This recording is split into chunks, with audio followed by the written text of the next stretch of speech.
Welcome, everyone. I'm very excited to be here today with Jenn Scheck-Kahn, who is founder of Journal of the Month. Hi, Jen. How are you? Hey, I'm great. How are you doing? Awesome. Awesome. Doing well.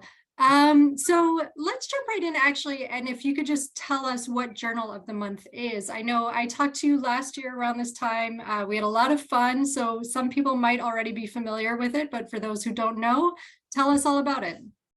Sure. So, Journal of the Month is my baby. It's something that I started, and I began it about 11 years ago when I started finding that it was harder and harder to find print literary magazines at bookstores. Mhm. And I wanted the book. I wanted to be able to, finger through it and just get a sense of what's being published in print. And so I looked into, you can subscribe to journals, but my thought was, I don't want to subscribe to one. I want to subscribe to everyone.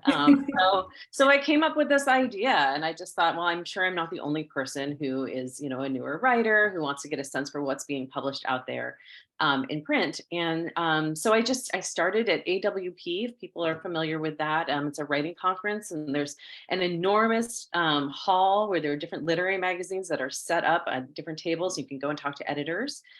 And so I did that. I walked around and I was like, well, I'm starting this thing. And some of them were like, oh, who are you? And others, I'd known just through my own writing.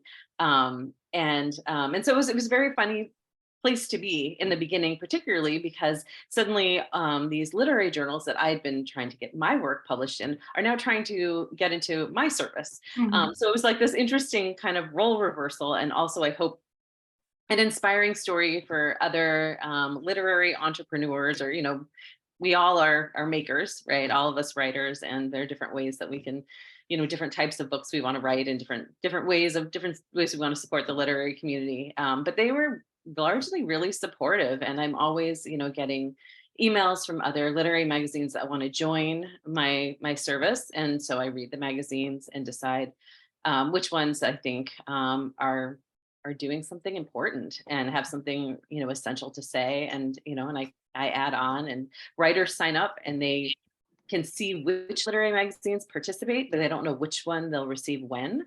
So that's sort of the surprise and the fun of it. If you already subscribe to some of our magazines, you let us know, so you're not going to get like the same magazines twice. Um, but yeah, so that's pretty much what Journal of the Month is. I also run something that another kind of aspect to the service is that university instructors get in touch with me and they want to teach literary magazines. Some of them are running writing workshops. Some of them are producing their own university literary magazine, and they want to expose, their students to, like-minded literary magazines to kind of get some ideas. And so they get in touch with me, and I kind of create like a class for them, and their students sign up and they get magazines and they discuss them and they chat with editors. And that's something else I do that kind of came about when someone got in touch with me and was like, I have a great idea for your great idea. And so, it kind of continues to change and evolve, as I have the time, and, as things occur to me. Great. That's great. So how does the subscription work? A writer signs up and there are different levels of subscription that they can get, right? Yes. Yeah. So you sign up and you decide how many issues you want, and that's how you're charged. It's by the number of issues. So it's like, 4 issues is the smallest commitment. I think 24 issues is the largest one. So you decide, how many do I want? And then how often do I want them to come? So it can be every month, every other month, quarterly.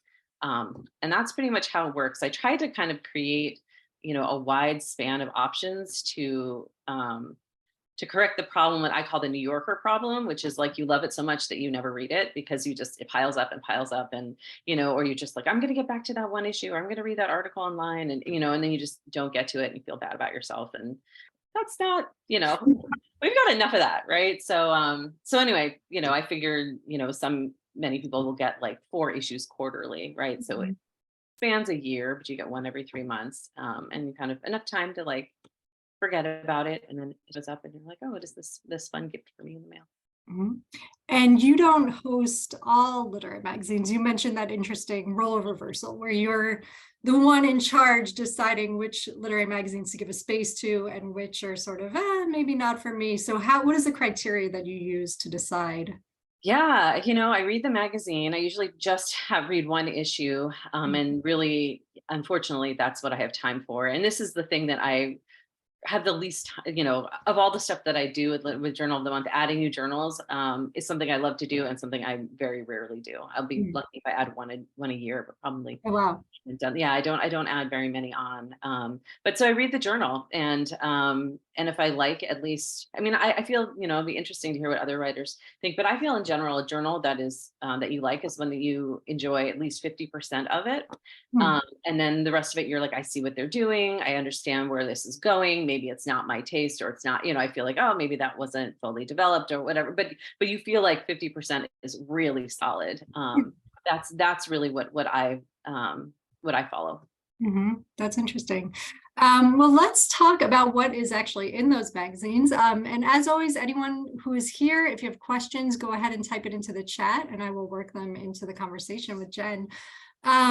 So you've reviewed, it sounds like hundreds, thousands of literary magazines.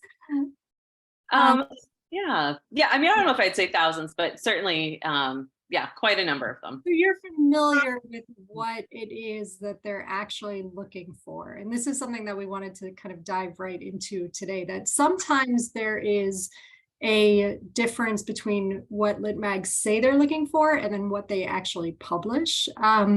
And sometimes it's totally consistent. Sometimes it depends issue to issue. That it could vary depending on who the editors are.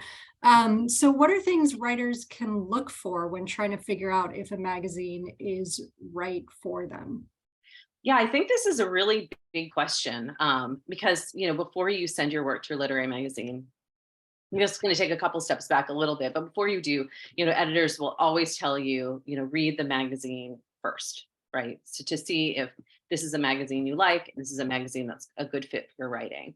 And I sort of want to unpack that a little bit because it's kind of a big ask, right, to read the magazine, because there's so many magazines out there, and you're like, okay, I just spent, a week, 2 weeks reading this magazine, and I decided no on that one. Okay, let's move on to the next one. I mean, it's a big ask, right? So the question is, like why did they ask this? What is it like? Why can't you just submit your work blindly to different literary magazines? And I'll just kind of give you a couple of reasons first about why I think it's important that you do read them.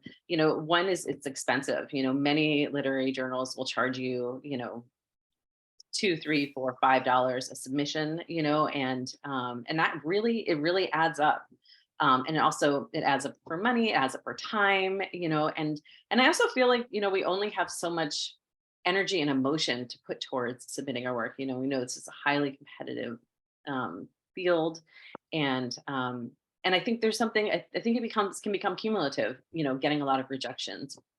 So I think we need to be kind of careful with our own emotions and know how much can I really handle, and so to be smarter about where you submit to hopefully will lessen that. And the other thing is that it kind of builds up the queues of literary journals, right? If everybody is submitting to 100, if you have 100 writers are submitting 100 stories to it gets bigger and bigger and bigger, and sort of like, let's sort of be respectful to the editors, and really just be mindful about where you send your work to. So I've sort of come up with a way of looking at literary magazines to figure out what is it they really want. Because I think, just like, writers, you'll see when writers are writing query letters or blurbs for their books, you know, this is a different skill than creative writing. And I think similarly, like editors, they know what they like when they want it, but to describe their own tastes, it's very hard. If you look at all the submission guidelines, many of them sound very similar to each other, right? They may have some like genre differences, but I think often they are, oh, I'm looking for the best writing out there, and you're like, well, what does that mean to you? And it's sort of like, how do they describe their taste and their identity? And I think it's often like you'll hear, a white person, if you ask a white person like, oh, describe yourself, and I'll say like, oh, I'm a female, I'm a mom, and like, oh, but you might not describe yourself as white, right? Because even though it's like could be for me one of the most obvious things about myself. And I think it's similar to, editors, like they can't quite get their mind around what their taste is. So I've kind of organized a whole bunch of different qualities to look for when you read a literary journal. And the idea being that, you'll read, let's say a literary journal publishes, 7 or 8 stories, maybe 3 or 4 essays. I'm just focusing on prose here. Um, and you'll notice that there'll be some similarities across the things that you read in a given genre.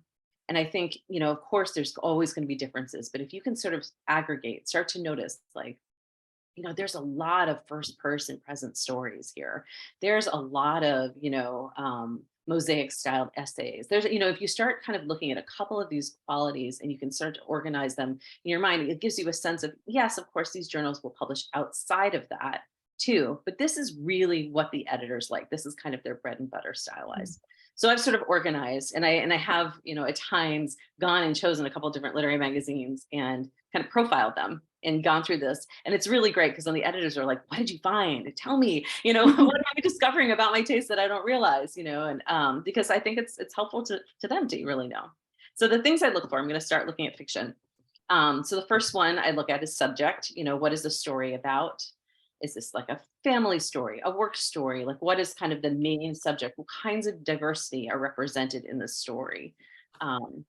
So that's sort of, I'm going to try to go slow. I live in the Northeast. I talk fast. I'm sorry.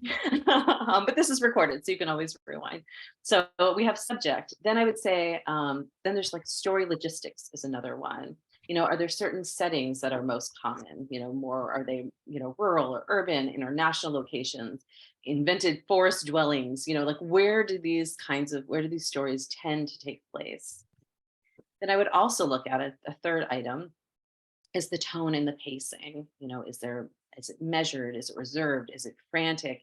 Sort of how does the story move forward? I'd look at also tense and point of view together.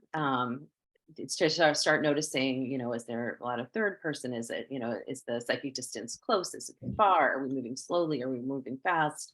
Those are sorts of things I'd look at. Then subgenre, is this a fabulous story? Is it a riddle? Is it a conceit? Is it really a realistic story? You'll start to notice that certain journals will kind of trend in one direction or another. Then another element that I look at, and this is something that I've sort of invented, or I think I've invented. I don't know. You'll let me know if other people are talking about this too. But just, is a story a starter or a closer? I feel like there's certain stories that really start strong, and then and really grab you from the start and kind of move along maybe at a slower pace. Or some of them will slowly accumulate, and you're like, I don't know, where's this going? And then you get to the end, and you're like, oh, now I reflect differently on everything I've just read, because that ending just kind of casts this new kind of mirror. So I would look at that. Are they more, starters or closers? You can look at the arc also. Does it tend to be a linear arc, story arc? Is it non-linear? Is it moving around? You can look at, are a lot of the elements told or shown? And so how much are we being oriented to a person's experience versus being submerged in a world? Those are sorts of things I look at. And then I would look at the title also. Our titles, are they vague? Are they general? Are they a line of dialogue? Are they a metaphor? I mean, a title, many times a title will change between when a story is selected and when it's published, but that's kind of the thing that grabs attention. So I think if you can kind of think about what kinds of titles do they use in this publication, and how can I get my title? If I admire this publication and I like what they're doing, let me think about how I can make my title similar to that. Or conversely, I don't like the way that they're, advertising these stories with the title. This is not the kind of publication that's right for mine. So that's something you would look at too. So those are my sort of fiction elements. Should I move on to creative nonfiction also? Yes, but I want to jump in and ask a question. Oh, great. Yeah. How much do you think is really just a gut feeling from the writer? Like, you pick something up and you just think, oh, this looks like what I write. And just sort of intuiting your way through the magazine that way. So I'm reading now these magazines for Lit Mag Reading Club, and it's actually very helpful to be reading them, because I can see this isn't the kind of thing that I write. Why have I been trying to get published in this magazine for so long? It's not what I write. So how much do you think is just sort of like a gut feeling about is the work that they feature the kind of work that you also produce? I think when the literary magazine is decidedly different from what you write, it's Mm, obvious. yeah. And I think when you're like, I really admire this writing, this is the kind of thing I'd like to be writing. Is this the Mm, kind of thing I am writing? Well, there's the mhm. gap, right? You know, Right, right. so I think it's when you're like, I really like this magazine. I don't exactly know why. I want to understand if we're in line, you know. Right. But I think you're right. Like there's definitely if your gut is telling you no, you follow that, you know. And I think it's just if your gut is saying like I think so, um, and sometimes you'll say like I think this is what I'm writing, and then you'll do this analysis, and you're like it's not, but I want to write something like that. Like I'm going to turn this into an exercise. I did this actually last fall with, a certain column. And I was like, I want to see if I can kind of like break in and try out their house style, and see like, what does Mm, that feel like as a writer? Is it me? Is it not me? But, it's an exercise. So it's not necessarily going to lead me to something that I'll publish, but it's just it's a nice way to sort of build your own self-awareness mhm, about what you're producing. mhm. Sure, great. We have a question here. Over the past 11 years, have you seen any evolution in what lit mags are publishing or not publishing? Oh my gosh. Like that is like such a big question. I mean, I think so many things have changed in that time. So yes, thank goodness, right? I mean, if we were publishing exactly the same stuff as 11 years ago, like we'd be totally disconnected from our culture, right? I mean, like generalizations, it's sort of hard to make a high generalization other than to say, I think it's harder to get longer work published. I think they're definitely, print literary magazines even are looking for shorter stuff than they were in general. And Yeah, I'm trying to think other than like really broad strokes like that. I think there's more diverse writers we're getting, certainly racially and ethnically diverse writers. I think there are more themed issues, which are also helping with getting at certain communities, who are getting being published. So I guess that's talking about whose writing is being published.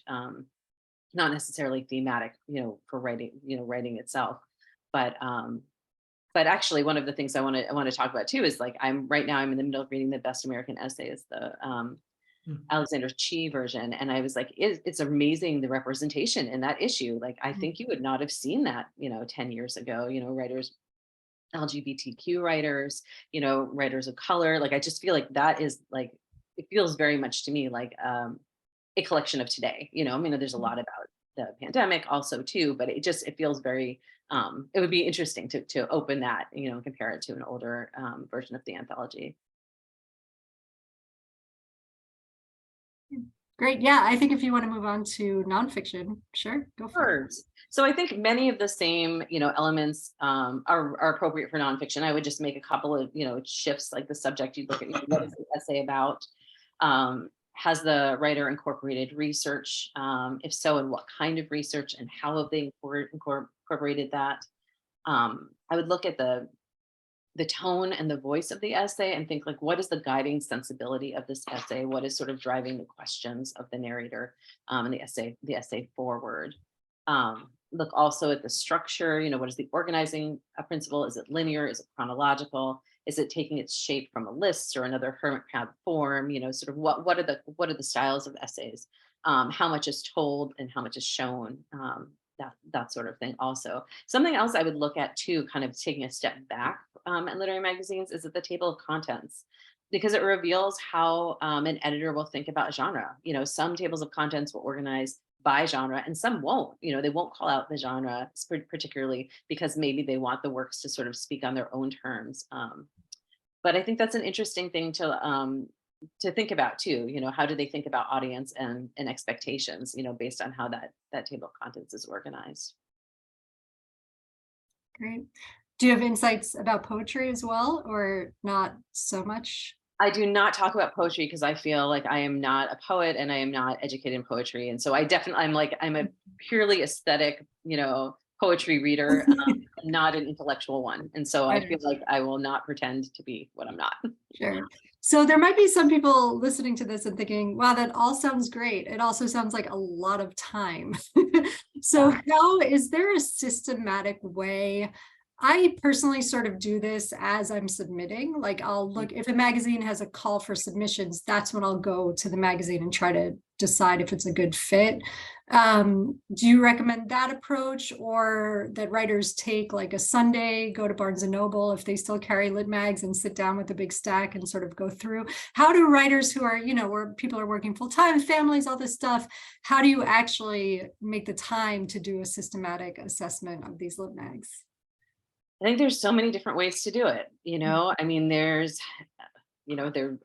they're subscribing to something like Journal of the Month, so you're passively doing it, right? The magazines are coming in. I think you get a magazine, you read a couple, essays, a couple stories, you put it down, you read something else, you come back to it. I mean, that's personally how I like to read, because I find that my focus and attention, if I'm reading a short form straight through, sometimes I'm like my expectations change, and it's really just I'm aching for something longer to be into. So I think um, it really is a personal taste. You can also get together with a group, join with other friends and say like, okay, we'll each take a different lit mag, everyone look at it, then report back your findings. Or, like I support classrooms, with Journal of the Month. And when I do that, an instructor will come to me and say, I'd like to look at these 4 literary magazines, and my students are going to sign up online through your website and to get those 4 literary magazines. So I create like a classroom title for them, and then everyone goes in and signs up for that. And I can do that for book clubs, if you wanted to create a book club or something like that. I don't have it, it's not sort of organized in that way, but I'm, as you see, like I'm pretty flexible about the stuff that I do. But then you can talk to other people, you could each, you're all reading the same issue. Okay, I'll take the fiction, you take the nonfiction, and let's kind of talk about it as a group. If that's your inclination, it's kind of nice to connect with other people Mhm. around that. But I think it's nice if you're sort of doing it passively, and not when you're like, okay, I have the story, it's done, I want to see it in print, I would like to be, accepted in 6 months. Let's see, because I think that just puts more pressure on you, on editors, on, and it's, right now things are pretty, I think a lot of editors are working slowly through long queues. Yes. So I think the more you can just sort of, just like you're always reading, you're always, thinking about your craft, even when you're not writing. I think you're always scouting out places for publication too. Mhm. That's Mhm. Do you think most lit mags are consistent issue to issue? Hmm. It really depends on the magazine. It really, I think there's certain governing, sensibilities, but when you have like guest editors, then not necessarily, Mhm. that I would not, I mean, and that's another thing to think about. Do you want to look at a magazine that has guest editors, and maybe you just wait till an editor comes around that you like, and, um, but I think generally, if you have the same staff, I think there is a certain amount of consistency. But as people are shifting, and you don't always know, if there's a new fiction editor, and depending on they how a literary magazine manages their submissions queue, this is one of the things I really love about your series, Becky, when you interview editors, because they all have such different philosophies about Mhm. how they evaluate what they receive. And I think it's has huge implications about what ends up in the magazine, because if your main genre editor doesn't see submissions until they've been first read by a couple of readers, and then kind of move up the queue later on, then there's a lot of work they're missing that they may Yeah. have liked, versus if a genre editor is the first reader, or, has kind of a stronger hand, then I think you'll have a more consistent, you know, read across the submissions, and then more Mm. consistent publications. This is sort of unrelated, but related to something you just said. And I'm curious if you have a take here. A lot of people are saying the response times now are just off the charts. Like, this was circulating on Twitter a few days ago that people were just like, so many lit mags now. It's a year, 15 months, 16 months, 2 years. Do you have any theories about, is this unusual? And also what do you think's going on here? I think you're right. I think I think that many lit mags have always been run by mostly volunteer staff. And that isn't to say some of them are paid, but not paid very much. And it's not a primary occupation for most of the people who are involved in a lit mag.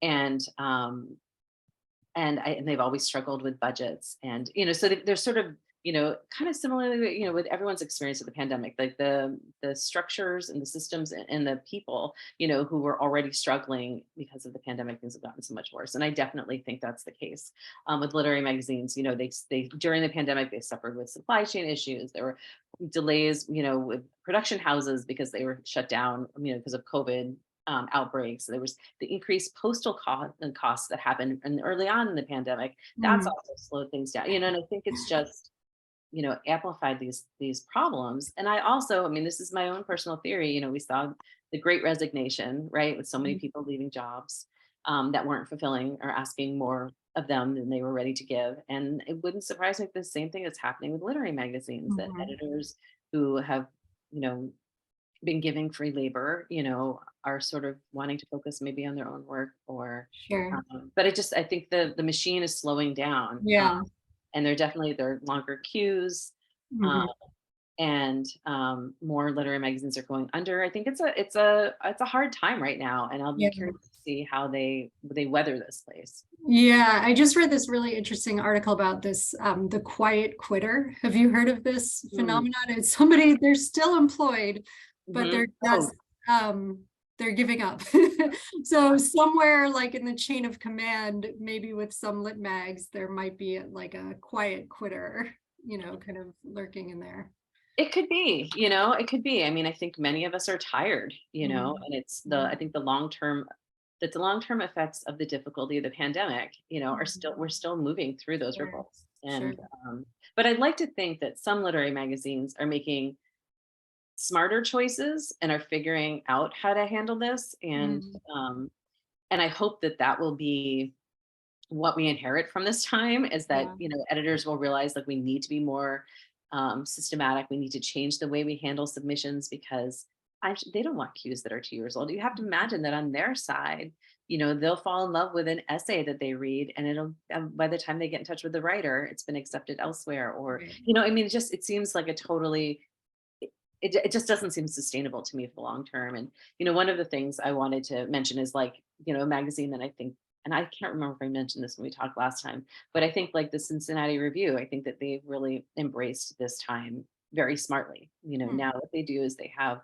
um, the old model was that magazines, particularly those that were affiliated with universities and following the academic calendar, would be open during the academic calendar, some portion of it beginning in September, and some going all year round, some ending in December. And but what Cincinnati Review is doing is they choose months, and I think it's like September, December, I can't remember what the third month is, and if there's a fourth month, and they open at the start of that month and they stay open until they get a certain number of submissions, and once Mhm. they get to that number they close. Mhm. And I like to think that that ensures that they are then responding to those submissions in a way that's respectful to writers, by which I mean not waiting 2 years, Right. to get a Right. response. And it's kind of better for the ecosystem in general. And I hope that other literary magazines will continue to embrace that model. And then it Mhm. means as writers, we have to be more organized and like set timers and know that like maybe by December 5th or maybe December 10th, if you wait that long, you might not be able to submit to them. Um, but to know that you'll get a response in a timely, Mhm. um, Yeah. you time, that I think that would be a good shift. Sure. We have a great question here. What are your observations on the coming and going of lit mags? That's sort of like a big, big issue right now. I know Astra Journal, which was a big deal magazine. They had enormous funding, just closed. Book Forum, not really a lit mag, but they just announced they're closing. A lot of lit mags have shut down. They lost funding. What's your kind of take on this? Yeah, I mean, I feel like Becky, you're better to speak about this, because the magazines that are closing are not ones that I mean, the magazines that I work with are ones that I know the editors and I know more of like, how they're doing and what's going on Mhm. with them. And the ones that have been closing are not ones that I'm, closely affiliated with and feel like I can speak to. I think you can draw some generalities. They don't seem to be the ones that are affiliated with universities.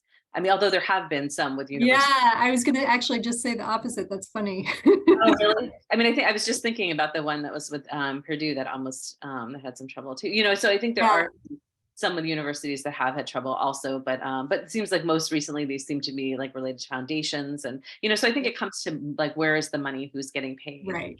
and how can they remain solvent.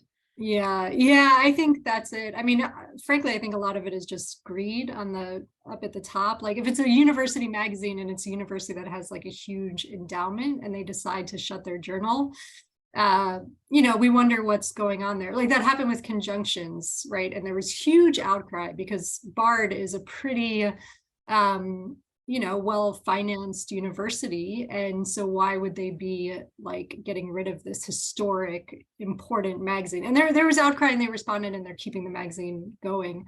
But I think that's often the situation, right? It's a company or some like university department or whatever. I don't even know how those things work. A chair, some CEO of a university, some moneyed interest somewhere is just deciding that this is not profitable, and sort of not taking into account that lit mags are not really meant to be profit generating entities. And that's also something, and small time people should keep in mind too. If you're just an individual starting a lit mag, you need to know that you're not going to get rich doing it. So there are other good things about literary magazines other than profit. Yeah. I mean, I can't imagine any of the magazines, that are shutting down ever had an ambition to be a profitable or a profit source, for any of the organizations they're part of. But I guess they've come to a point where they can't afford the expense, and they don't see the benefit, Right, outweighing the right, expense. right. It's unfortunate. Another question, any generalizations about lit mags associated with MFA programs or universities and those that are entirely independent? Do you think turnover at universities makes it easier or harder to have work accepted? Any differences in quality of writing? Oh, these are a lot of very, very good questions. I mean, I think you'll hear editors talk. I think it was maybe the Missouri Review I had spoken to, I think in preparation for the last time we talked, and they had talked about the editor I spoke with had talked about the satisfying experience of working with a writer through like they submit for years and years and years and then finally get accepted, and they're like, what a satisfying relationship that is for the editor and the writer, right? And so I think for universities where the entire staff is like, if it's staffed by graduate students, that isn't an opportunity that you'll have, to be able to, because every year when they're new graduate students, there'll be a new editorial staff. So that's a different experience. Will the tastes be different if there's run by students versus professionals? Yeah, there might be. I don't. There, it's a different demographic potentially. One of the things about some, and this is again, it's easy to draw broad strokes, but you have to talk to the journalists to figure out how they run things. But many of the ones that are run at universities, and these can be run by a professional staff or can be run by an MFA staff, but they'll have their first readers be students. Right. So they'll have like a class where students will read everything that's submitted and then they'll kind of vote or rally, and so that can be undergraduate students, that can be graduate students, and I think that will give you a different read, right? Is this someone who's new to writing who might be like, I have a little chip on their shoulder, or maybe this is somebody who's more new to writing and they're more accepting and open to some, a certain style. I think it's having a less maybe experienced reading staff will give you a different kind of a read. I mean, I just went to an event recently and there was someone who said that she had submitted there for like 20 years, and it's just just a very different experience. And I say, try it all, right? Try a variety and see where you land. I mean, really more important than who the readers are really is what is the magazine producing. I think I would focus more on that end of it. But yeah, there are so many different models for how the journals make decisions about what they publish. And that's why, I mean, like I said before, I think it's really useful, Becky, what you do, because people can get an inside look at how is this decision made. And I hope the implicit message for writers is they see that it's an imperfect system. They're all imperfect systems, and great writing will slip through. And I also would say to writers, I read for a literary magazine before I started all of this. And I thought one of the big lessons to me as a reader is that so much of what you get to read is really good. Like you'll read something, maybe let's say you read 10 stories and you'll be like, okay, maybe one or two, you're like, no, this is definitely wrong. But there'll be a good portion that you're like, I'm rooting for this story. And it's like 70% there. And it's going to get a standard rejection, Mm. because so many of them are 70% there, Yeah. and it's really easy to feel bad about yourself and feel like, oh, maybe I should put this down. Maybe I should, and it's unfortunate that 70% isn't enough. And I'm sure there are many editors who are like, I'd love to take you under my wing and explain to you and get you that last 30%. But of course, it's not practical. I mean, Or it might even be, sorry, sometimes I'm hearing from editors, it might even be higher. It might be 90%, 95%, 99%, but it's just, there's some little thing, it's too close to something they already published, or there's just one little detail that's keeping the piece back. yeah. Alternatively, there's some journals that there are editors that will work with you, Mhm. Sure. and I think they enjoy that quite a bit. I mean, some of them, I think there also is this newer phenomenon that you can pay extra with your submission and get feedback, which can be useful, but it also can be expensive, and really depends on where you are, your feelings about the piece are. And if you're getting a lot of rejections and you're like, well, someone just tell me why, I think something like that could be helpful, knowing that you respect the editor whose opinion you'll be receiving and you're Mhm. ready to hear it.